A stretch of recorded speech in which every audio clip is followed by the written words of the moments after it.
دین ذات مصطفیٰ سے ہے. کیا ہے دین؟ پہلے تو یہ سمجھ لینا چاہیے، ذات مصطفیٰ سے ہے، اور ذات مصطفیٰ سے کٹا ہوا کوئی دین نہیں ہے. جڑ سے اگر شاخ کو کاٹ دو تو درخت نہیں کہلایا جائے گا، وہ شاخ کہلائی جائے گی. فرقہ بن جائے گا، وہ تنظیم بن جائے گی، جماعت بن جائے گی، مذہب بن جائے گا، مسلک بن جائے گا. تو پھر دین کیا ہے؟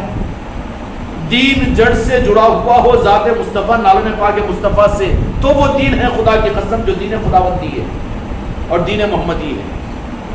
اگر اس کو بعد کی صدیوں کے اندر میں کوئی جو جرات کرے کہ یہود و نصارہ کی چکروں میں آ کر نہیں وہ ذات مصطفیٰ تو ہے، وہ نعوذ باللہ وہ چلے گئے اور اب تو دین ہے نا ہمارے پاس، قرآن ہے نا، شریعت ہے نا.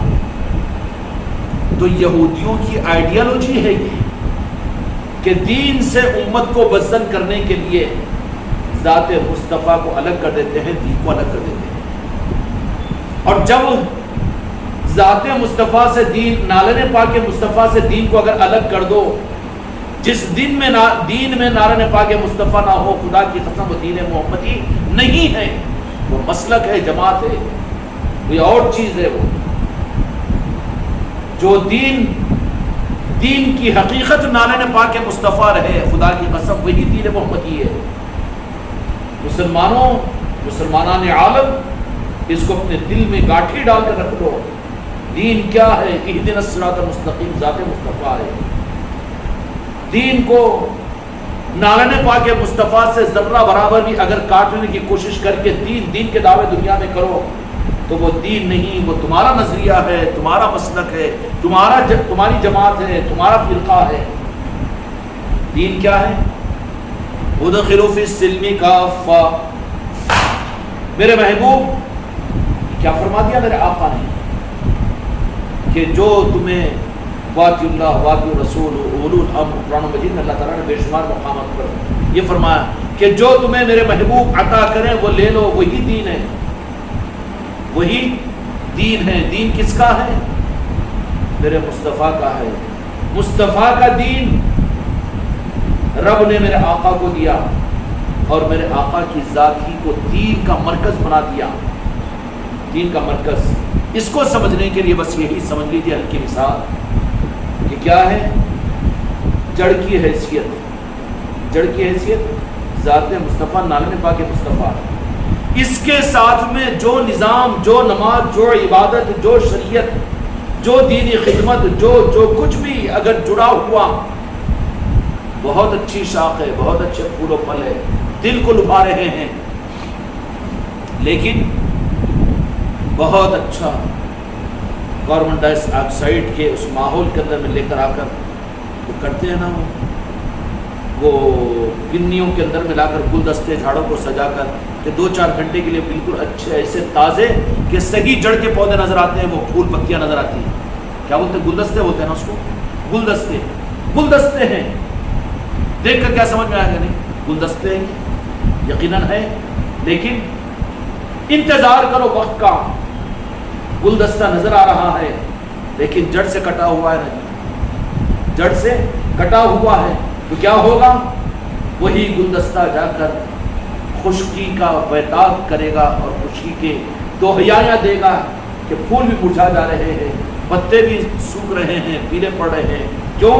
تھوڑے وقت کا انتظار. اس لیے دنیا میں کتنی بڑی بڑی تنظیمیں اور جماعتیں اور مسلک وجود میں آئے 1500 سالہ تاریخ کے اندر میں. حضرت عمر رضی اللہ عنہ کے زمانے سے نہیں بلکہ اس سے پہلے سیدنا ابو بکر صدیق رضی اللہ عنہ کے زمانے میں عبداللہ ابن ابی ابن سلول نے ایک خارجی فرقے کی بنیاد رکھی، جھوٹی نبوت کا دعویٰ کروانے لگایا اور منافقین کو کہ یہ اتنے کم وقت میں یہ اسلام کیسے دنیا میں پھیل گیا. اب اسلام ہی اگر پھیل جائے گا تو ہماری یہودیت تو ختم ہو جائے گی. اب اس کے لیے کیا کرو کہ جو اتنے پھیل گئے ہیں نا، اب ان کو کسی طرح سے دین کے بارے میں بزد کرو. تو میرے آقا کے حیات ظاہر کے اندر میں جب اگر دین کے معاملات کے اندر میں کوئی مسئلہ آتا تو صحابہ کو زیادہ الجھن ہوتی اور آ کر میرے آقا کی بارگاہ میں سوال کر لیتے. یہود و نصارہ اگر کچھ دین کے معاملات میں شریعت کے متعلق میں اگر سوال کرتے، اعتراض کرتے تو وہ اعتراض ان صحابہ اکرام رضی اللہ عنہم کے دلوں پر جم نہیں پاتا تھا کہ اللہ تعالیٰ آیتوں کو نازل فرما دیتا اور وہ آیت نازل ہوتی. قرآن کی سورت کے اندر میں کتنی آیت نازل ہوئی؟ صحابہ کر سوال کرے کہ وہ آیتوں اتر گئی. روح کیا ہے، زمین و آسمان کتنے دن میں بنے ہیں، حضرت عیسیٰ علیہ السلام کے بارے میں آیتیں، حضرت موسیٰ علیہ السلام کے دین کے معاملات میں، ام سابقہ کے بارے میں، ذوالکفل کون تھے اور حضرت عزیر کون تھے. وہ اپنے نبیوں کی تعلیمات کو رکھ کر وہاں چھپا کر آ کر یہاں پر سوالات کرتے تھے ان مسلمانوں کے پاس میں آ کر کہ اس کے بارے میں پھر تمہارا دین کیا بولتا ہے. وہ صحابہ اکرام، معصوم صحابہ اکرام کہتے کہ ارے یہ بات تو ہم کو نہیں معلوم، ضروری نہیں ہے نا. لیکن مکار جو ہوتے ہیں نا، ان کے معیار سے اور ان کے معلومات سے زیادہ کے سوالوں میں الجھا کر ان کو دین سے بدگمان کرتے ہیں. یہ گھروا ہوتا ہے یہود و نصارہ کا، گمراہ کرنے کا، دین کے نظاموں میں نقصان پہنچانے کا، کہ ان کے لیول سے زیادہ آگے کی باتیں ادھر ادھر سے معلوم کر کے آ کے ان کے سامنے وہ رکھو تاکہ ٹھوس جم جائے گا نہیں یہ بھی ماشاءاللہ بڑے علم والے ہیں، بڑے قابل آدمی ہیں، یہ سوال کر رہے ہیں، یہ سوال کرے تو ہم جواب نہیں دے سک رہے، شرمندہ ہو جائے گا وہاں پر. تو دین کے معاملات کے اندر جو اہل رسوخ ہے، امت جن پر اعتماد کرتی ہے، امت اور اسلام کبھی ایسی شخصیتوں سے خالی نہیں رہتا، ایسی شخصیتوں سے خالی نہیں رہتا، بلکہ مگر ان کو معلوم ہے کہ وہاں پر گئے تو خود کی نفس پکڑے جاتی، لاجواب ہو جاتے. اس کے لیے خرید لیتے ہیں سلمان رشدی کے جیسے کو، اور کتنوں کو کیسوں کو کہیں بھی خرید کر کچھ بھی ایسا موڈ میں لا کر یہ کر کے پریشان کر کے ایسا جملہ اس کا بولنے لگا دیتے ہیں. بولنے لگا کر اب یہی ہو رہا ہے نا میڈیا پر، ہم نے رکھ دے کر اب وہ ساری باتیں انہوں بولے اب وہی ریپیٹ. اب انہیں بھی خوش ہوتا رہتا، میں بھی میڈیا پہ آ گیا رہتی ہوں. ہاں لوگ بہت دیکھ رہے ہیں، ہاں میری بھی اچھی دکان چل رہی. بولے اب انہیں اپنی جگہ فرعون بن جاتا ہے اور ان کا کام بن جاتا ہے. یہ یہود و نصارہ کی پالیسی ہوتی ہے. اس کے بھی مقابل کے اندر میں دین کے حقیقی خدمت گزاروں کا نظام کیا ہوتا ہے کہ وہ اگر معلوم بھی ہوتے ہیں تو ان کو حق دینے کے لیے حق کی چوکھٹوں تک کی رہبری کرتے ہیں. وہ اس معاملے میں چلو وہاں پر جہاں پر ہم جاتے ہیں، جہاں سے ہم کو حق ملا. تو ایسے ہی بد عقیدیوں کے اور اسلام کے ازلی دشمنوں کی پہچان یہ ہے کہ مسلمانوں کو ان کے اسلام سے بدظن کرنے کے لیے، دین کے معاملات کے اندر میں ان کے عقیدوں کو، عظمتوں کو ختم کرنے کے لیے عام مسلمانوں کو آلہ کار بناتے ہیں. اور آج یہ رخ اتنا عام ہو چکا ہے، حسد و عداوتوں کی آگ اس گلشن محمدی کو چوطرف سے لگی ہوئی ہے. اب ضرورت یہود و نصارہ کی نہیں رہی، بلکہ بڑے وہ مطمئن ہو چکے ہیں. امت میں خود ایسے لوگوں کو انہوں نے پیدا کر دیا ہے کہ پھر گھر کو آگ لگی گھر کے چراغ سے. سلمان رشدی اسلام مسلمانوں کی فہرستوں میں پیدا ہو رہے ہیں. کیا ہو رہا ہے؟ کیوں؟ میرے آقا کی حیات ظاہرہ کے اندر میں یہ کام یہود و نصارہ کرتے تھے اسلام کی حسد میں اور دین کے، اور ان کا انٹینشن کیا تھا؟ ارے یہ تو میرے آقا کی وجہ سے اتنے عقیدت مند اور ایسے فریفتہ کہ اب یہ لوگ دین محمدی کا اظہار ہونا شروع ہوا تو قیصر و کسریٰ بھی فتح ہو رہے ہیں اور اسلام کے حدود بڑھتے چلے جا رہے ہیں. یہودیت و عیسائیت تو ختم ہو جائے گی. اب کھجلی ہو کر بالوں کو کھینچنا شروع کرے کہ کیا کرنا چاہیے. نہیں، اب ان کے جو کلمہ پڑھنے والے مسلمان ہیں ان کو ان کے دین کے بارے میں غیر متزلزل کر دو اور بدگمانیوں میں داخل کر دو.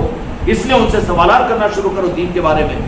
تو میرے آقا کی حیات ظاہرہ کے اندر میں ان کا بس نہیں چل سکا اس معاملے میں، کیونکہ کوئی اعتراض وہ یہود و نصارہ، عیسائی اور مجوسی اپنی آسمانی کتابوں کو پڑھ کر اگر عام صحابہ اکرام کے سامنے رکھتے تو کیا کرتے تھے؟ وہ سیدھا میرے آقا دو جہاں کے مالک کے پاس وہ ان لوگوں کو لے کر آتے کہ چلو ہمارے آقا کے پاس، اور لاتے وہ سوال کرتے تو آقا کی ذاتی دین تھا اور نارین پاک مصطفیٰ ہی ہدایت کا خزانہ اور خزینہ تھا. اللہ تبارک و تعالیٰ فوراً آیتیں نازل کر دیتا تھا، آ جاتی تھی آیتیں اور لاجواب ہو جاتے تھے. صحابہ پھر مطمئن اور خوش ہو جاتے تھے. کیا ہو جاتے تھے؟ خوش ہو جاتے تھے.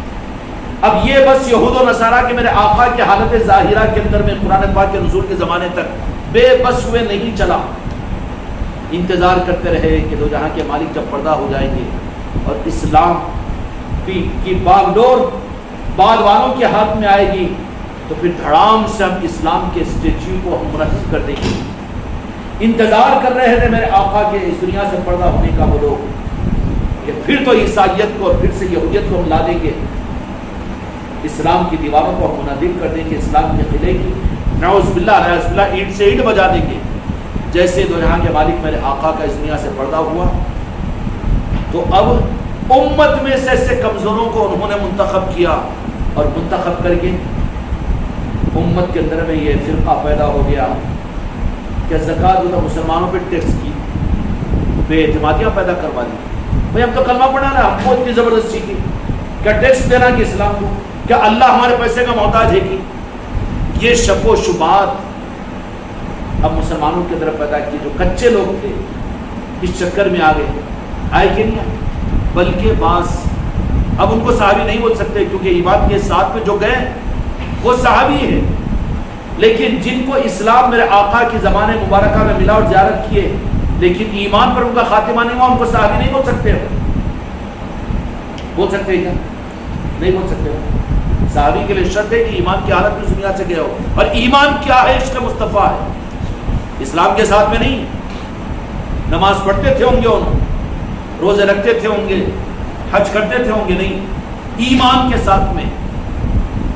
کہ ایمان کیا ہے کہ میرے آقا کی نسبت اور محبت پر اپنا سب کچھ قربان کر کے میرے آقا کی خوشنودی کا حاصل کرنا, یہ دل کی کیفیت کا نام ایمان ہے.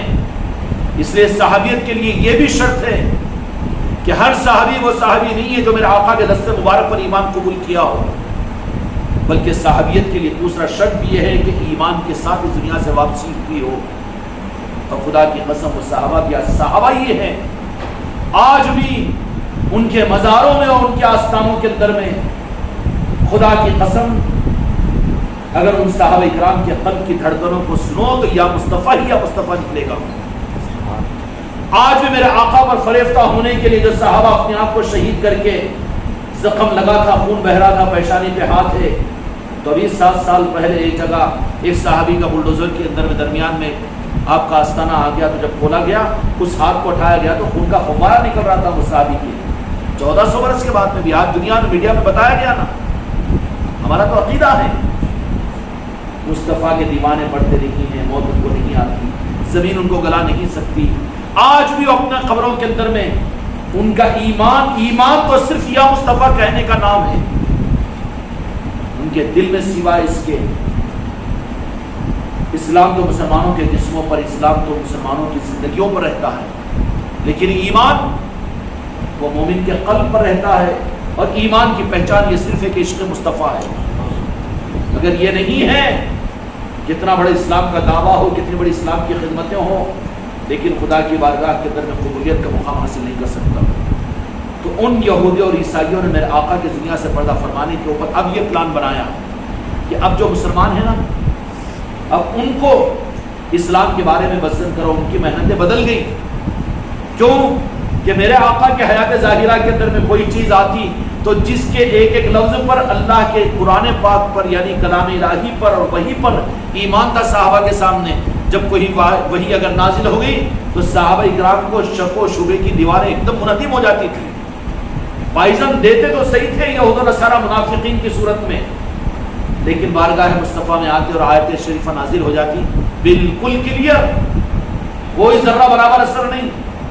لیکن ذات مصطفیٰ کی دنیا سے پردہ ہونے کے بعد وہ انتظام امت کی کلیریفیکیشن کا اور ان کے ایمان کے اظہار کا یا ان کے عقیدوں کی صفائی کا جو انتظام وحی کے ذریعے سے, وحی کے بے ادبی نہیں ہوگی. واٹر واشنگ جو ہوا کرتی تھی میرے آقا اور صحابہ اکرام رضی اللہ عنہم کی جو کروایا کرتے تھے میرے آقا کہ وحی نازل ہو چکی ہے, بات ختم ہو گئی کسی بھی معاملات کے اندر میں. لیکن یہ میرے آقا کی اس پردہ فرمانے کے بعد میں اب یہ انتظام تو نہیں رہا, وحی کا نزول بھی ختم ہو گیا اور میرے آقا پردے میں ہو گئے. تو اب ان یہود اور عیسائیوں نے خوشیاں اور جشن منائی کہ اب میدان بناؤ امت کے ایک فرد کو کہ ان کو ان کے دین کے ساتھ وزن کرو, دین کے معاملات میں شک و شبہات پیدا کرو. کیا کرو؟ شک و شبہات پیدا کرو. اب دین کے معاملات میں جو شک و شبہات پیدا ہوئے اور جو ان کا لقمہ بنے تو مسلمان ان کو ایک دم ریجیکٹ کر دیے کہ یہ زکوٰۃ کا منکر ہے تو کافر ہے، ختم نبوت کا منکر ہے تو یہ کافر ہے. کر دیے کہ نہیں کر دیے؟ ٹینشن نہیں رہا تھا. سوچے کہ ہماری محنت تو بیکار ہی چھوڑی ہے، کوئی ٹینشن ان کا کیسا ہوگا؟ وسیم رضوی میرے آقا کا اگر انکار کر دے تو ہم اس کا ٹینشن ہم کہیں کو لیں گے؟ تم لیتے رہو، تم پوجا کرتے رہو، ہم کو کیا ضرورت ہے؟ سلمان رشدی اس کا نام تم لیتے رہو، ہم کو کیا ضرورت ہے؟ جو آقا کا نہیں وہ ہمارا نہیں، ہم کو ٹینشن کیوں؟ یہود اور نصارہ بالکل اور پریشان ہو گئے کہ یہ تو دوسرا مسئلہ سامنے آیا تھا. خوش ہو رہے تھے، جشن منائے، خوشیاں منائے کہ پھر سے اسلام کو دبا کر یہودیت اور عیسائیت کو ہم دنیا میں غلبہ دے سکتے ہیں. لیکن معاملہ کیا ہوا کہ جن کو اسلام کے بارے میں غیر متزلزل کر کے اسلام کے دیواروں کو جو ڈیمیج کرنے کی کوشش کی یہود و نصارہ نے، تو امت ان کو قبول نہیں کی. فوجن کہہ دیا کہ وہ ہمارا ہے ہی نہیں. نماز کا انکار کیا نہیں ہے، ہمارا مسلمان کی ٹینشن نہیں ہے ہم کو. زکوٰۃ کا انکار کیا، کوئی بات نہیں. بلکہ سید ابوبکر صدیق رضی اللہ تعالیٰ عنہ کا اصول تو یہ تھا، سیکھنا ہو تو سیکھو، اصلاح معاشرہ کے جلسے کرنے والوں پہلے آؤ پیچھے، پہلے خود پڑھے نہیں اور پڑھانے چلے تو الٹا پڑھا کر تو کیا کریں گے؟ ڈاکٹر بنائیں گے کہ ڈاکو بنائیں گے؟ اصلاح معاشرہ تو پہلے سید ابوبکر صدیق رضی اللہ عنہ نے کی. مدینہ المنورہ کے اندر میں کہا کہ مسلمان وہ جو زکوٰۃ کے ساتھ اونٹ کے ساتھ میں رسی دینے کا انکار کر رہے ہیں، سب چھوڑ دو. تبلیغ کے قافلے مدینے سے باہر نہیں جائیں گے اسلام کی تبلیغ کو، کیونکہ یہود و نصارہ کو موقع مل جائے گا کہ تمہارے مسلمان خود دین کے ساتھ میں مذاق اڑا رہے ہیں اور تم کس اسلام کی تبلیغ کرے. آگے یہ ہو رہا کہ نہیں ہو رہا؟ حضرت ابوبکر رضی اللہ عنہ نے کہا کہ نہیں، کوئی جماعت نہیں جائے گی اور کوئی اسلام کی دعوت کے لیے مدینے سے کوئی باہر نہیں جائے گا. معاذ بن جبل رضی اللہ عنہ کی جماعت تیار ہے، تو یہ تو آقا نے روانہ کیا تھا، ابوبکر کا یہ حق نہیں. اور ابوبکر اس بات کی جرات نہیں کر سکتا کہ آپ نے جماعت کو روانہ کیا تھا، یہ جماعت تو روانہ ہو جائے گی، جانے دو. لیکن اس کے بعد میں جب میرے سامنے یہ حالات ہو کہ کلمہ پڑھنے والے خود اگر زکوٰۃ کے اونٹ کے ساتھ کی رسی سے باندھو، عقیدے کی رسی بہت نازک ہوتی ہے، رسی چھوٹ جائے گی دین ختم ہو جائے گا. وَابْتَغُوا إِلَيْهِ الْوَسِيلَةَ، یہی تو رسی ہے. کہا کہ خبریں آ رہی ہے مدینے کے اطراف سے کہ لوگ اسلام کے معاملات کے اندر میں بدگمان ہو رہے، یہودی اس میں کامیاب ہو رہے. کوئی ہے کہ کوئی یہ کہہ رہا ہے کہ زکوٰۃ فکس ہے، 5 وقت کی نماز اتنا بوجھ ہے، اور کیا مسلمان یہ بھی کریں اور وہ بھی کریں؟ کیا اتنے سال تو دو جہاں کے مالک کے دین کے لیے ہم نے قربانیاں دی، اپنے گھروں کو چھوڑ دیا، گھروں کو قربان کر دیا، اب تو ذرا دنیا کمانے دو، اسلامی مملکت قائم ہو گئی ہے، ذرا ہم کو دونوں ہاتھوں میں لڈو لینے دو. اس طرح کے جب معاملات سیدنا ابوبکر صدیق رضی اللہ عنہ کے سامنے آئے تو کہا کہ ایک لفظ میں حکم دے دیا کہ اب تبلیغ دین اور اشاعت دین کا رخ بدل جائے گا. آج امت کو سمجھ میں نہیں آ رہا نا، اگر سمجھ میں آ جائے تو خدا کی قسم حق دین دنیا میں آ جائے گا، اور حق دین آئے گا، چراغ آئے گا، اندھیرا خود بخود ختم ہو جائے گا. چراغوں کو لاؤ، روشنی کی ضرورت ہے، یہاں پر تقریروں کی ضرورت نہیں ہے، تحریروں کی ضرورت نہیں ہے، تنظیموں اور جماعتوں کی ضرورت نہیں ہے. روشنی کی ضرورت ہے جو نعرہ پاک مصطفیٰ کی روشنی ہے، آل علی اور اولاد علی کے چراغوں کی روشنی کی ضرورت ہے. اس لیے گھر گھر میں 11ویں شریف ہے، محفلیں کرو غوث اعظم کے نام کی، تاکہ وہ چراغ کی روشنی سے وہ گھر کی نورانیت پیدا ہو جائے، ظلمتیں ختم ہو. دیہات کے اندر بھی 11ویں شریف میں غوث اعظم کے نام کی 11ویں کی محفلیں کرو، تاکہ پھر لوگوں کو یہ معلوم ہو جائے، چراغوں کی روشنی کا اندازہ انہیں ہو جائے. آج تو امت جماعتوں میں پھنسی ہوئی ہے اور یہود و نصارہ بہت خوش ہے اپنی جگہ. بتاؤ یہود و نصارہ ناراض ہے کہ جماعتوں سے مسلمانوں کے؟ کس سے ناراض ہے؟ ناراض ہے کیا؟ ناراض نہیں ہے نا؟ ہے کیا ناراض؟ نہیں ہے ناراض. کیوں؟ ان کا کام کر لے رہے نہیں، مطمئن ہو گیا ہے. تو اسلام کی تبلیغ اور دین کو پھیلاؤ، سب کچھ کرو، مگر نعرہ پاک مصطفیٰ کے زبان بھی نہیں آتا ہے. اس واسطے ناراض تو ان کو صرف ان سے ہے. اصل چابی جو ہے نعرہ پاک مصطفیٰ رشتے رسول کی، جو امت کی ایمان کی اصل چابی ہے، اس کو چھنوا دیا امت سے. اب جاؤ کتنا بھی دوڑو، تم ہوائی جہازوں میں بیٹھ کے اڑو، اب جاؤ سالوں کے واسطے وفود بناؤ، جماعتیں بناؤ، مسلکوں میں مسلک بناؤ، بناتے رہو، کوئی فکر کی بات نہیں. لیکن کہیں پر دنیا کے کسی خطے اور کونے کے اندر میں اگر عشق رسول کا نظام اگر ہوتا ہے تو پوری دنیا کے دشمن اور شیطان فوراً پوری توجہ کا مرکز اس کو بنا دیتے ہیں. کیا بنا دیتے ہیں؟ توجہ کا مرکز. کیوں؟ کہ وہ جانتے ہیں کہ اصل خطرہ کس چیز سے ہے اور ان کے لیے خطرہ کس چیز سے ہے. تو چنانچہ سید ابوبکر صدیق رضی اللہ تعالیٰ عنہ نے یہ بات کہہ دی کہ اب نہیں، اسلام کی تبلیغ کو کیا صورت لے کر جائیں گے کہ جب کہ مسلمان خود دین کو چھوڑ رہے ہیں. اگر کوئی غیر مسلم کو سامنے جا کر تم دین کی دعوت دو اور کہے کہ یہ مسلمان کیسا ہے، اس کو پہلے دیندار بناؤ، تو کیا رہے گا وہاں؟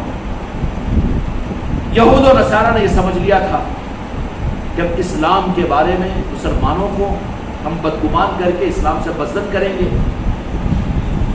اسلام سے بزدل کریں گے، اسلام کو ڈیمیج کریں گے. اس میں وہ لوگ کامیاب بھی ہوئے. سید ابوبکر صدیق رضی اللہ عنہ کے زمانے میں مدینے کے اطراف سے اور عالم اسلام کے اندر میں ایسے فتنے اڑ گئے کہ کسی نے میرے آقا کے ختم نبوت کا انکار کیا اور کسی نے میرے آقا کو اس دنیا سے نعوذ باللہ چلے گئے کہہ دیا، اور کوئی کچھ بدعقیدہ کچھ بدعقیدہ. ان کی بنیادوں پر یہ جنگل و جھاڑی دنیا میں وجود میں آنے لگے اسلام کے نام پر. تو سید ابوبکر صدیق رضی اللہ عنہ نے یہ ارشاد فرمایا کہ ایسے وقت میں اب اسلام کی تبلیغ روک دو، بلکہ اب کیا تبلیغ کا رخ ہوگا؟ دین کی اصل خدمت اب کیا ہوگی؟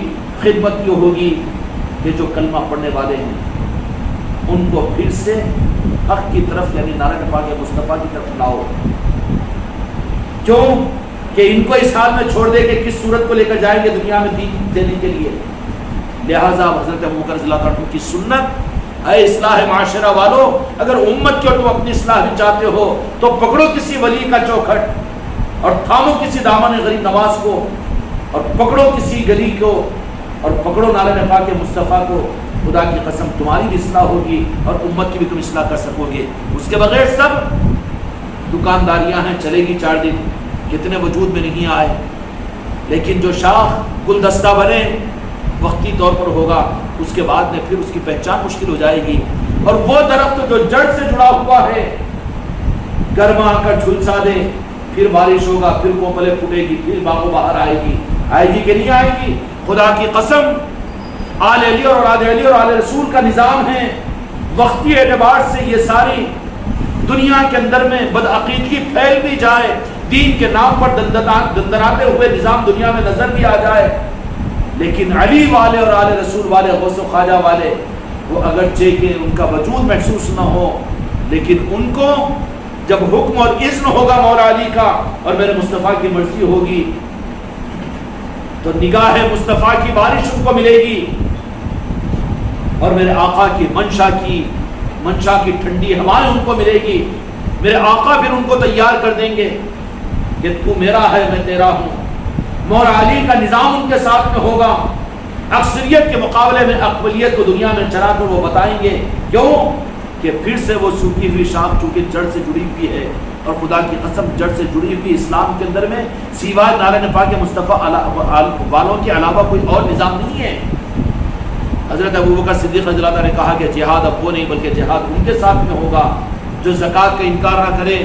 اونٹ بھی زکوٰۃ میں دے، لیکن زکوٰۃ میرے آقا کے حیات ظاہرہ میں وہ دیتا تھا، لیکن اس اونٹ کے ساتھ میں رسی دیتا تھا. ابو بکر کی زندگی میں میری خلافت میں اگر وہ اونٹ دے لیکن رسی کو نہ دے، میں اس سے جہاد کروں گا حتیٰ کہ وہ مرے یا میں مرے. اور میں کیسے زندہ رہوں میرے آقا کے دینی نظام میں اتنی کمی کو میں کیسے گوارا کروں. ایک مشہور عربی کا جملہ سیدنا ابوبکر صدیق رضی اللہ عنہ انا حی کہ میں زندہ رہوں، یہ کیسے ہو سکتا ہے کہ میرے نظروں کے سامنے میرے آقا کے دین میں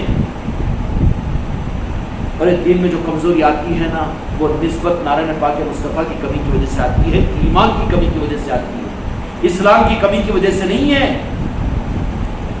ناواقف ہے وہ لوگ جو علم کی کمی کہتے ہیں، مسلمانوں کو تعلیم کی کمی کہتے ہیں، مسلمانوں کو مال کی کمی کہتے ہیں، مسلمانوں میں اسلام کے لیے کچھ اور نئے نئے نظاموں کو لے کر آتے نہیں. امت کا پنپنا اور اسلام کی ترقی اور اسلام کی بنیاد تو نعرہ پاک مصطفیٰ ہے. اگر جڑ سے اس تنے کو جوڑ دو، جوڑ ہے تو کوئی فکر کی بات نہیں، ٹینشن نہیں.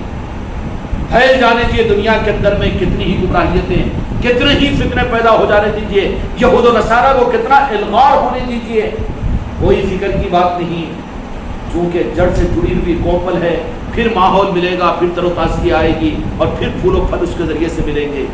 اور جو کٹی ہوئی ہی شاخ ہے، نانے نے باغ مصطفیٰ کی نسبت اور جڑ سے ہی نسبت نہ ہو، کاٹ کر آپ نے لے کر آ کر دے دیا، وقتی طور پر ماڈل بنا کر خوش کر دو لوگوں کو۔ دلہے کا صحرا پہلے مرجھایا نہیں جاتا، اس سے پہلے اسٹیج پر لگے ہوئے پھولوں کے گلدستے مرجھائے جاتے ہیں۔ مرجھائے جاتے کہ نہیں؟ یہ گلدستے ہیں نا جماعت المسلکیں دین کے۔ لیکن آج بھی غوث اعظم اور آج بھی غریب نواز گلشن کو کھلائے ہوئے ہیں۔ آج میرے بچے کہہ رہے تھے کہ ان دنوں کے اندر میں تو ایسا محسوس ہو رہا ہے جیسے عرس کا ماحول ہے غریب نواز کے آستانے پر۔ کیا ہے عرس کا جیسا ماحول؟ کس نے بلایا وہاں؟ لیکن کیونکہ جڑ سے کے ساتھ میں نسبت ہے تو وہاں پر تو پھول آئیں گے ہی آئیں گے۔ وہاں کے پتوں کو دیکھ کر تو عجز مت کر، وہاں کے پھولوں کو دیکھ کر حسد مت کر، وہاں کی باغ و بہاروں کو دیکھ کر تیرے اندر میں نفرت نہ ہو، بلکہ تو اگر خوشبو کا دل دادا ہے تو اس پھول سے تو بھی خوشبو کو حاصل کر۔ سمجھ میں آ رہی بات؟ تو میرے آقا کی حیات مبارکہ کے اندر میں تو یہ معاملہ تھا کہ کوئی بات مسلمانوں کے اسلام کو سنبھالنے کے لیے میرے آقا کی بارگاہ میں آ جاتی، وہی نازل ہو جاتی، بالکل واٹر واش کیا، بالکل صحابہ اکرام وہی نازل ہو جانے کے بعد میرے آقا کے ارشاد فرمانے کے بعد میں بالکل کوئی کچرا وہاں پر ان کے دل پر اٹکتا ہی نہیں تھا۔ لیکن یہ چیز جب میرے آقا کے دنیا سے ظاہر میں پردہ فرمانے کے بعد وحی کا سلسلہ بھی ختم ہو گیا اور نبوت کا سلسلہ بھی ختم ہو گیا، تو یہود و نصارہ اور عیسائی خوشیاں منائیں کہ پھر سے ہم یہودیت و نصرانیت کو اور عیسائیت کو دنیا میں غلبہ دے سکتے ہیں۔ اس کے لیے پہلا انہوں نے تجربہ کیا کہ مسلمانوں کو اپنے اسلام سے پسند کرنے کی کوشش کی۔ اتنی زبردستی کہ جی حلال کھانا یہ کیوں جی، اور وہ کیوں، یہ مسئلہ کیوں، یہ 3 طلاق کیوں، یہ قرآن کی یہ شدت کیوں، یہ کافروں کو کاٹنے کی بات اس میں کیوں۔ اب مسلمان پریشان ہوا۔ کیا ہوا؟ پریشان ہوا۔ اب اس پریشانی سے بچانے کے لیے تو ہر مسلمان کے بس میں تو نہیں ہے کہ وہ راست میرے آقا کی بارگاہ میں پہنچے مدینے میں، یا اسلام پر آنے والے حالات سے اس کے ڈیفینس کے لیے ان کے پاس تو یہ انتظام نہیں کہ خدا وہی نازل کرے، نعوذ باللہ۔ پھر انتظام کیا ہے؟ پھر انتظام کیا ہے؟ یہ سوال حل ہے تو زندگی بھر اپنی پیشانی کو غریب نواز کی چوکٹ سے اٹھانا تم اپنے لیے پسند نہیں کرو گے۔ اب کیا مسئلے کا حل کیا ہے مجھے بتائیے۔ اس زمانے میں تو میرے آقا کے حالت ظاہر کے اندر میں آیا، زمانے ظاہر کے اندر میں یہ تھا کہ اللہ وہی بھی نازل کرتا تھا اور میرے آقا یہ کہہ دیتے، صحابہ اکرام کا کلیریفیکیشن ہو جاتا تھا، مطمئن ہو جاتے تھے، وہ اپنے دین کے بارے میں بدگمان، اپنے دین کے بارے میں وزن نہیں ہوتے تھے وہ لوگ۔ لیکن اس کا انتظام اب تو آقا بھی پردہ فرما چکے ہیں، اور وہی تو نازل ہونے کی نہیں، نہ کوئی دوسرا نبی آنے کا، تو پھر یا اللہ پوری امت گمراہ ہو جانا۔ یا رسول اللہ آپ نے امت کو ایسے ہی چھوڑ کر دنیا سے پردہ ہو گئے، کیا آپ اپنے خاص لوگوں کو تو اپنی زیارت کروائیں گے اور پھر وہ آپ سے بالمشافہ بھی امام بخاری کی طرح سے حدیث کی سند لے لیں گے، یا عاشقین آ کر اگر اپنی نعتوں کو پڑھیں گے تو آپ دست مبارک ان کو نکال کر مصافحہ کر لیں گے؟ باقی یہ امت کا کیا ہوگا؟ وہ تو خاص معاملات ہیں جو میرے آقا کے تصرفات ہیں جو چلتے رہتے ہیں ہر زمانے میں۔ آج بھی ایسے عاشق ہیں کہ وہ اپنے عشق کی بنیاد پر مدینہ جانا بھی ان کے لیے مشکل نہیں ہے، اور مدینے والوں سے ان کی ملاقات بھی کوئی درمیان بیر نہیں ہوتا۔ زمین ایسے عاشقوں سے خالی ہو ہی نہیں سکتی، کائنات باقی رہ ہی نہیں سکتی۔ آج کے زمانے میں بھی اور خدا کی قسم قیامت تک رہیں گے۔ ہوا اسلام سے بدزن ہونے میں انہوں نے سیٹریٹ ہو کر حضرت ابوبکر رضی اللہ عنہ نے جہاد کا اعلان کیا، جو مرتد ہو چکے تھے پھر سے ان کو آقا کے نعرہ پاک سے جوڑ دو، میرے آقا کا دین ہے اس میں کبھی برداشت نہیں کرتا، میں مر جاؤں گا مگر میں ان معاملات میں کبھی کو برداشت نہیں کر سکتا، چاہے میں مدینے کے اندر میں ساروں کی ناشیں گر جائے اور کوئی دفن کرنے والا نہ ہو۔ اتنے بڑی بڑی باتیں ہیں حدیث کی کتابوں میں ابوبکر رضی اللہ عنہ کی۔ اصلاح معاشرہ تو پہلا وہاں سے ہوا۔ آج اسلام کی عمارتوں کو لے لیے بنیادوں کو اڑا دیا جا رہا ہے، عشق رسول کی بنیادوں کو نظر انداز کر دیا جا رہا ہے، امت میلاد سے ناواقف اور امت عشق رسول سے ناواقف، اور امت کو پہاڑے پڑھا دیے جا رہے ہیں کہ میلاد مصطفیٰ اور عشق مصطفیٰ یہ شرک و بدعت ہے، نعوذ باللہ۔ بنیادیں کھوکھلی کی جا رہی ہے نا جی، یہ ڈھانچوں کو لے کر کیا کریں گے اسلام کے ہم؟ حضرت ابوبکر رضی اللہ عنہ نے کہا کہ نہیں، بالکل نہیں، سب روک دو، اسلام کی تبلیغ مت کرو، بلکہ اب اصلاح معاشرہ یہ ہے کہ ان کے عقیدے یعنی نعرہ پاک مصطفیٰ سے ان کو جوڑو کیوں کہ اسلام کی بنیاد اصل میرے آقا کی عظمت اور محبت پر ہے، یہ نہیں ہے تو بے بنیاد کی عمارت قائم نہیں رہ سکتی ہے کیا؟ قائم نہیں رہ سکتی، گر جائے گی۔ ایسی بغیر بنیادوں کی عمارتوں کو لے کر کیا کرے گا جو گرنے والی ہے؟ ارے گرنے والی تو حماقت میں بہت اچھی عمارت میں لے جا کے بیٹھا شوق میں، زور سے ہوا آئی تو تیری قبر بن جاتی ہے۔ وہ بیٹھنا کہ ایسی عمارتوں میں بہت اچھے دکھتے مسلک اور جماعتاں، اوپر کے روپا، ارے کتنی بڑی تنظیم ہے، کتنی بڑی جماعت، ارے وہی تیری قبر بن جاتی، تیرا عقیدہ خراب ہو جاتا۔ ضرورت نہیں ہے، لیکن جو بنیاد کے ساتھ میں جس کی عمارت ہے اگرچہ کہ خاص پوچھ کی کیوں نہ ہو، لیکن تیرے لیے بارش سے بھی حفاظت کا ذریعہ ہے اور تیرے لیے بھی زندگی کا سامان ہے۔ اچھی عمارت اوپر کی بغیر بنیاد کی جا کے بیٹھا، بدقسمتی سے ہوا کا زور سے جھونکا آیا تو آپ دیتا تھے کو ٹوکرے میں ڈھانپ سر کی کوئی عمارت ڈھانپتی کہ نہیں ڈھانپتی؟ تو عمارتوں کی ضرورت نہیں ہے، اصل بنیاد کی ضرورت ہے، اور بنیاد خدا کی قسم میرے آقا کے نعرہ پاک عشق مصطفیٰ ہے۔ سمجھ میں آ گئی؟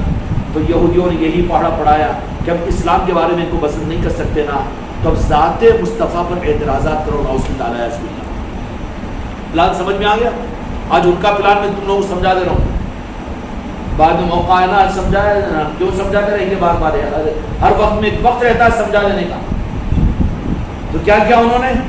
اسلام پر کوئی حملہ اب امت قبول کرنے کو تیار نہیں، تو اسلام تو مکمل ہو چکا ہے، اسلامی مملکتیں قائم ہو چکی ہے، اسلام پھیل چکا ہے، اب اسلام کے بارے میں اگر کچھ تو بھی بولو تو مسلمان خود اس کو کافر بول کے الگ کر دیں گے، ہمارا ایک پتہ ہی کٹ ہو جائے گا۔ کیا کرو پھر؟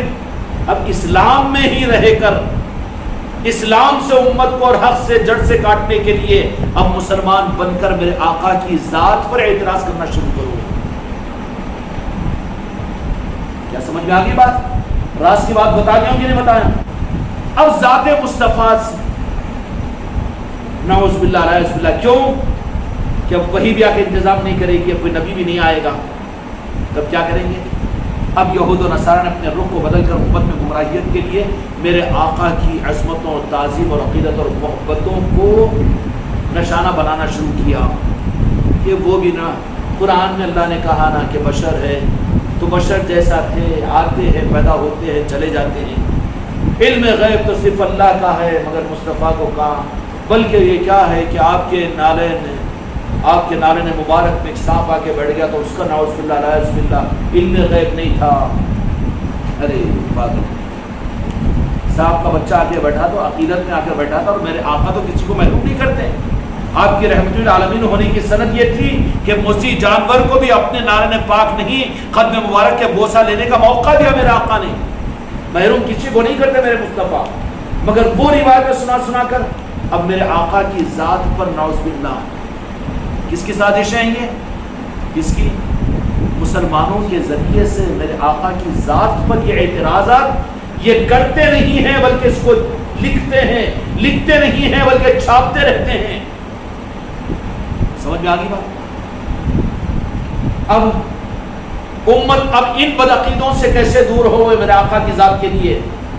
اب ان بدعقیدیوں سے دور کرنے کا انتظام میرے مصطفیٰ نے کیا اور رب نے کیا کیا بتا دے رب العالمین۔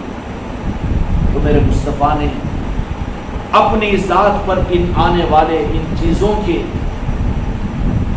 بدعقیدیوں کے نشانوں کو ہٹانے کے لیے اور امت کو بچانے کے لیے مولا علی کو سامنے لا دیا۔ کیا لا دیا؟ کہ اب دین کے معاملات میں اصل اور جڑ نعرہ پاک مصطفیٰ کے معاملات کے اندر میں امت اپنے آپ کو کہہ کر بدعقیدوں کا شکار اگر یہ بن رہی ہوگی تو بدعقیدیوں سے بچا کر حق عقیدہ اور نعرہ پاک مصطفیٰ تک پہنچانے کا رمز اور طریقہ اور راستہ میرے محبوب نے اپنی آل کو عطا کیا اور آل علی اور اولاد علی کو عطا کیا کہ وہی ہے جن کے پاس میں یہ مرض کی دوا ہے کہ پھر قیامت تک میری آل اور آل علی اور اولاد علی کیا کرے گی؟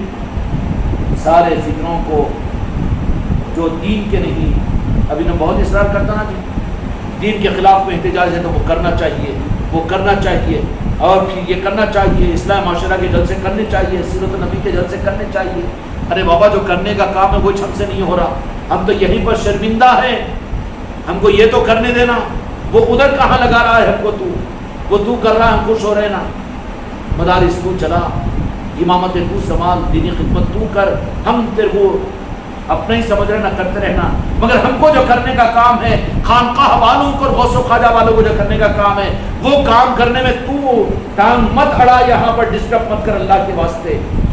تو اللہ تبارک و تعالیٰ نے اپنے محبوب کو یہ بات مطمئن فرما دی کہ میرے محبوب، میں نے تم کو جیسے ہارون علیہ السلام حضرت موسیٰ علیہ السلام کو اللہ نے دیا تھا، ویسے ہی دو جہاں کے مالک کو مولا علی کو عطا کیا نا جی۔ اور میرے آقا نے فرما دیا کہ میری اور علی کی مثال ایسی ہے جیسے موسیٰ اور ہارون علیہ السلام کی ہے۔ کس کی ہے؟ اب سنبھالنے والے کون ہیں؟ امت کو، دین کو اور حق کو، خدا کی قسم مولا علی اور آل علی ہے۔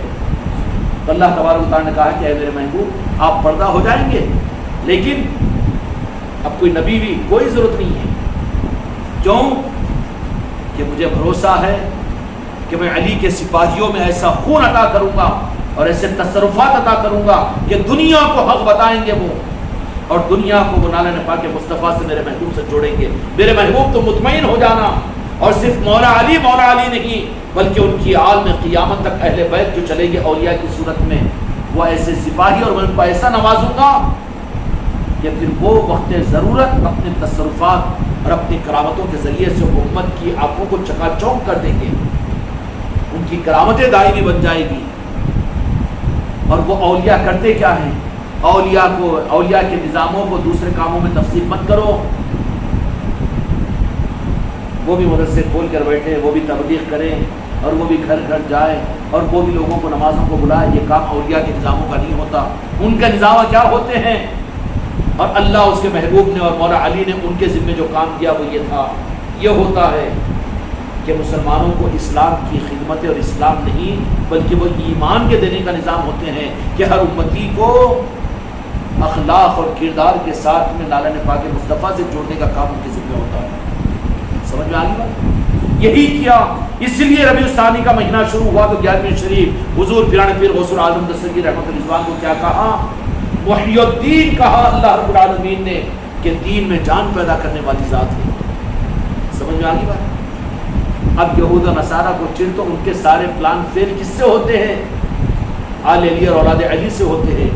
اس لیے جو ان کی غذاؤں پر پلنے والے، ان کے ڈالر اور دینار اور درہم پر، جن کے چندوں پر ان کی جماعتیں ان کے مسلک چلتے ہیں، ان سب کو چڑ ہوتی ہے تو فطری چیز ہے کہ اہل خانقاہ سے ہوگی، غوث و خواجہ کے نظام سے ہوگی کہ نہیں ہوگی چڑ؟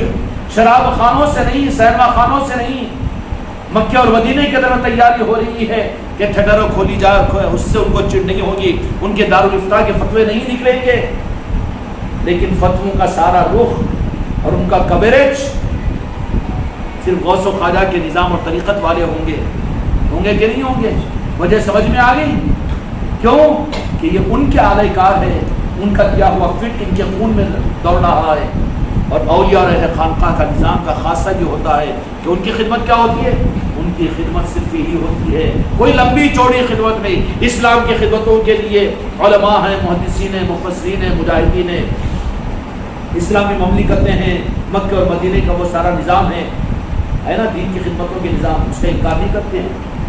لیکن اولیاء کی خدمتیں اللہ اور اس کے رسول کی طرف سے یہ نہیں ملتی، بلکہ اولیاء کی محنتوں کا رخ یہ ہوتا ہے کہ امت کو آقا کی امت بنا دیتے ہیں۔ کیا بنا دیتے ہیں؟ اصل کرنٹ دے دیتے ہیں، اصل کنیکشن دے دیتے ہیں، ان شاخوں کو جڑ سے جوڑ دیتے ہیں۔ جڑ سے جوڑ دو تو پھر سے لہلاتی ہوئی کھیتی عاشقین مصطفیٰ کی دنیا میں وجود میں آئے گی، پھر غوث و خواجہ کے چمن دنیا میں باغ و بہار میں آئیں گے۔ یہ نظام ہوتا ہے، اور یہی چیز ان کو کھٹکنا فطری ہے۔ کیوں کہ ان کے 10 سال کی محنتیں، 50 سال کی محنتیں، ابھی ہمارے بچوں کو میں مغرب سے پہلے یہی بات بولا، بھائی کتنی تکلیف، فطری تکلیف ہے نا جی، کیوں نہیں ہوگی؟ کہ انہوں اسلام کو دے دے کر، نمازوں کو دے دے کر غوث و خواجہ کی نیازیں بند کروائے تھے، بزرگوں کا نظام میلاد کی محفلیں بند کرائے تھے، بڑی قربانیاں دینے کے بعد میں گھروں سے 4 مہینے، سال پکڑ کے لے جا کر لاکھوں روپے خرچ کروا کر جو محنتیں کرے تھے، واجبی ہے نا جی، ان کی تکلیف ہم محسوس کر رہے ہیں، لیکن یہ تکلیف محسوس کرو تو اس کا سودا اتنا برا مت یہ کرو کہ آقا کی امت کو آقا سے کاٹ دو۔ ظالموں میں شامل ہو جائیں گے نا. ہماری ہمدردی ہے ان کے ساتھ میں کہ تم بھی اپنی محنتوں کے رخ کو بدلو اور رخ کو صحیح کرو اور آقا کی امت کو آقا کی امت بنا دو اور آقا کے نالے پاک سے جوڑ دو. ہم تمہارے ساتھ میں, ہماری دعائیں تمہارے ساتھ میں, ہماری خانقاہ ہے تمہارے ساتھ میں. ہم کو کسی سے بیر نہیں ہے, ہم قدر کے قدرداں ہیں, ہم انکار نہیں کرتے. ہم چھوٹے پیالے والے اور جلدی چھینکا آنے والے ہم لوگ نہیں, الرجی نہیں ہے ہم کو. ہم تو بیٹھے ہوئے ہیں. لیکن اندھوکناک مسئلہ یہ ہے کہ سب کچھ دینے کے بعد میں جن کی امت ہے اس نعرے پاک سے امت کو کاٹ دی. اور میرے آقا سے یعنی جڑ سے تنوں کو کاٹ دینا کتنا بڑا ظلم ہوگا جی. سمجھ میں آ رہی بات یہ چیز. اور ان کو تو تکلیف ہونی چاہیے. اس لیے ٹارگیٹ پر اور ان کے کوریج میں اور ان کے نشانے پر کوئی اور نظام نہیں رہتا بلکہ صرف خانقاہ رہتی ہو. تو فطری چیز ہے وہ. کیوں کہ 40 50 60 سال سے جو محنتیں کر کے بڑی قربانیوں کے بعد جن نظاموں کو وہ لوگ چھپا رہے تھے, یہ خانقاہ محمدی کے 5-7 سال کی محنتوں پر ایسے دیوانے پیدا ہوئے کہ پھر سے گھروں پر سبز نشان نظر آ رہے ہیں, گھروں پر غوث و خواجہ کی یادیں نظر آ رہی ہے, خاندانوں کے اندر میں اولیاء کا تعارف کہ نہیں ہو رہا. تم تو بیچاروں کے ری ایکشن تو فطرت ہے نا کہ وہ نہیں ہے. آپ ایک چیز چاہ رہے تھے, وہاں پر وہ نہیں ہوئی تو ذرا چڑ تو آئیں گے نا. چڑ تو آنا ان کا فطری ہے, گھوڑ کے دیکھیں گے انہوں, بدعت ہی بولیں گے, مشرک ہے بول دیں گے, خانقاہ کو جانا شرک ہے بول دیں گے. بولنے تو بیچارے, ری ایکشن فطرت ہے ان کی وہ, اس لیے کہ ان کا بلڈ جو ہے نا وہ دینار ڈالر ریالوں کا ہے. ان کے پہاڑے پڑے ہوئے ہیں. وہ تو ہوگا ری ایکشن سے. تم ایکشن میں مت آؤ, ری ایکشن کو ری ایکشن سمجھو, ری ایکشن کو ایکشن میں مت لو, خود اس پر پھپر مت جاؤ. فطری چیز ہے کہ 50-60 سال کی محنتوں کے بعد میں جو چیزیں انہوں نے نکالی تھی محنت اور قربانیوں کے بعد میں پھر سے وہ واپس وہ چیزیں آ رہی ہے تو ان کا ری ایکشن تو ان کی فطرت ہے. اب ان کے لیے بھی ان کے پیروں پر ہاتھ رکھ کر اخلاق کا ہاتھ آگے بڑھا کر ان کو بھی کہو کہ تم بھی کلمہ گو ہم بھی کلمہ گو, تم بھی آقا کی امت ہم بھی آقا کی امت. تم جو کچھ بھی کرو آقا کی امت کو آقا کی امت بنا دو. کام چلے گا نا کمپرومائز میں. یہ تو ہے ایک رخ کمپرومائز کا, خدا کی قسم. اس کے علاوہ میرے مرید اور میرے خلیفہ اور میرے خانقاہ کا کوئی اور رخ ہے ہی نہیں کسی سے دنیا میں کمپرومائز کرنے کا. یہ ایک رخ ہے کہ ہم بھی اپنے آقا کی امت کو آقا کی امت بنا رہے ہیں. تم بھی اس کام میں معاون بن جاؤ, تم ہمارے ہم تمہارے. سمجھ میں آ گئی بات. اس سے پھر آقا کی خوشنودی بھی تو ملے گی نا. اور خدا کی قسم اس کے علاوہ منزل اور کیا ہے, اس کے علاوہ حق اور کیا ہے. اس کے علاوہ کوئی حق نہیں ہے کہ صرف میرے آقا کی خوشنودی مل جائے. اس لیے کہ میرے محبوب جو تمہارا ہے وہ میرا ہے, جو تمہارا نہیں وہ میرا نہیں. محنتیں کر رہے ہیں مبارک ہے, لیکن محنتوں کے رخ کو بدل دو. گلی گلی جاؤ, گھر گھر جاؤ, ایک ایک کے گردن میں پیروں میں ہاتھ رکھو اور رکھ کر کہہ دو کہ جن کا کلمہ پڑھنے والے ہیں تم ان کی امت ہے ہم بھی امت ہے. چلو امت بننے کے لیے صرف آقا پر ایمان لانا ضروری نہیں بلکہ دل ٹوٹ کر دل و جان کے ساتھ میں آقا سے محبت کرنے والے ہم بن جائے. تو پھر تو سب سے ہمارے سمجھوتے کا ہاتھ آگے ہیں اور سب سے ہم ہاتھ ملانے کو تیار ہے اور سب سے ہم شیر لینے کو تیار ہے. لیکن اس کے علاوہ کوئی اور چیز ہمارے شیر کے لیے, ہمارے ہاتھ بڑھانے کے لیے, کمپرومائز کے لیے یا پھر شرائط کے اوپر دستخط کرنے کے لیے ہم بالکل تیار نہیں ہیں. جان دے دیں گے لیکن اس کے علاوہ کچھ اور نہیں ہو سکتا. اور یہ وہ چیز ہے کہ میرے آقا مرنے سے پہلے تم کو اور مجھ کو اپنی مسکراہٹ کا تحفہ دے کر قبر میں پہنچائیں گے. اس لیے جب ذات پر بات آتی ہے تو مریدین اور خلفاء کے لیے بھی تو مسئلہ عنوان بن جاتا ہے. نظام وغیرہ ماشاءاللہ بہت اچھا جی, ہر جگہ ہم دیکھ رہے ہیں خانقاہ کا نظام صحیح ہے, مریدوں کا وہ یہ, لیکن ذرا پیر کی ذات تو وہی یہود و نصارہ کا جو نظام تھا کہ آخر میں ذات پر لا کر ذات کو ڈیمیج اور جڑ سے کاٹنے کی کوشش کرتے ہیں. اور جو مرید اور جو خلیفہ نے پورے ہی اگر جڑ سے کٹ گئے تو کون سی دکانداری ہے, کیا ضرورت ہے کیا کوئی ضرورت نہیں نا. بے نیاز ہے. منزل نعرہ پاک مصطفیٰ خدا کی قسم مولا علی کی خوشنودی ہے, غوث و خواجہ کی چاہت ہے. جو یہ منزلوں کو لے کر چل رہا ہو اس کو پھر مرید اور پیروں کی اور رعایت کی کیا ضرورت ہوگی. اس لیے میرے بچوں اللہ تعالیٰ اس مقامت کے ساتھ ہم کی راہوں پر ہم کو آپ کو چلائے. بحق لا الہ الا اللہ.